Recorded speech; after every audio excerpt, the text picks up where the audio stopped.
you make it home safely and still not survive the night?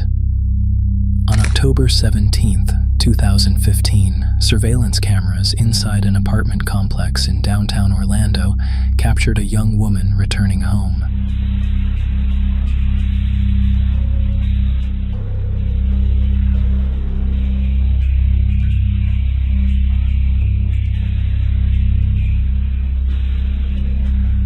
Nothing unusual, nothing alarming, just someone trying to get back after a night out. Her name was Sasha Samsudeen. She was 27. By all accounts, she had built a stable life, career, friends, routine. She lived alone in a modern apartment complex. Secure entry, surveillance cameras, electronic locks, and a night security guard. The kind of place people trust. That night, after celebrating with friends, Sasha left a nightclub and headed home. But something had already gone wrong. She had lost her phone, her purse, and the key fob was needed to enter her building. Two strangers noticed she was unsteady. They helped her into a ride, stayed with her until she reached her apartment, a small act of kindness. Outside the building, she struggled to get in. That's when the security guard approached, Stephen Duxbury. He initially refused her entry. No identification, no key. But when another resident opened the door, she slipped inside.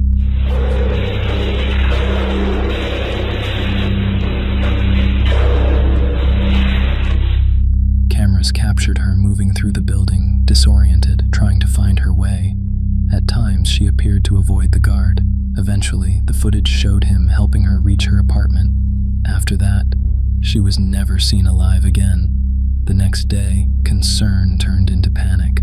Her friends couldn't reach her. Her car was still parked. Everything suggested she never left. Police entered the apartment.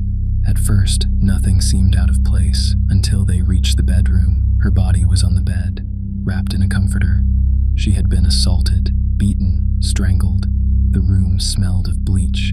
An attempt had been made to erase what happened, but she had fought back, hard enough to leave marks, hard enough to leave evidence. The suspicious death of a 27-year-old Orlando woman, Sasha Samsudeen's body was found Saturday night inside of her apartment at Uptown Place on North Orange Avenue. Right now, police are not releasing many details, but friends and neighbors say they were stunned to hear about it. Typical girl, just nice, fun-loving girl. She wasn't too boastful, too loud. Just a nice, quiet type. So she seemed to get along with everybody. I guess kind of nervous because we don't really know how she was killed or if we should be concerned that there's someone dangerous living in our building. There was no forced entry, which meant one thing. Whoever did this got in without breaking in. Investigators began tracing her last interactions. Then they looked back at the surveillance footage. The guard. His movements didn't add up. Based on this, there's something going on here. Okay?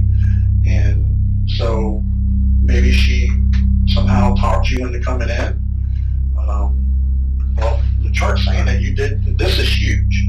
And this is, did you enter her apartment? No, I didn't. All right, well, honestly, the situation is bothering me. About the whole thing about her. I'll be straight up. This whole situation has been bothering me. And just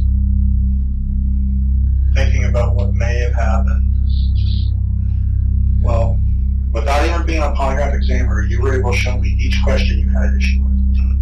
And every single one of them on every single chart was the relevant questions. So that means there's something there. There's something that you're not telling the complete truth about. You have no control over that. That's why this works so well. Now, let me show you another thing. One more thing.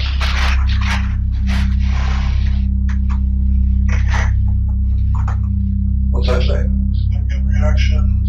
Probably this result was produced by a truthful person. 0.003% chance that the result was produced by a truthful person. And 0.003% chance that you were truthful on this test today. At one point, long after his shift, cameras showed him carrying trash bags through the garage. Not part of his job, not normal behavior.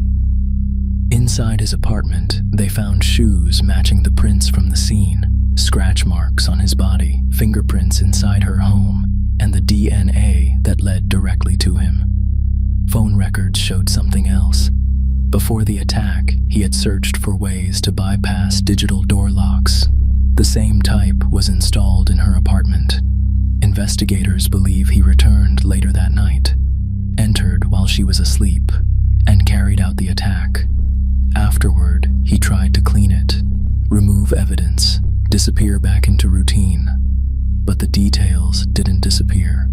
The man responsible wasn't a stranger breaking in. He was already inside, trusted, present, watching.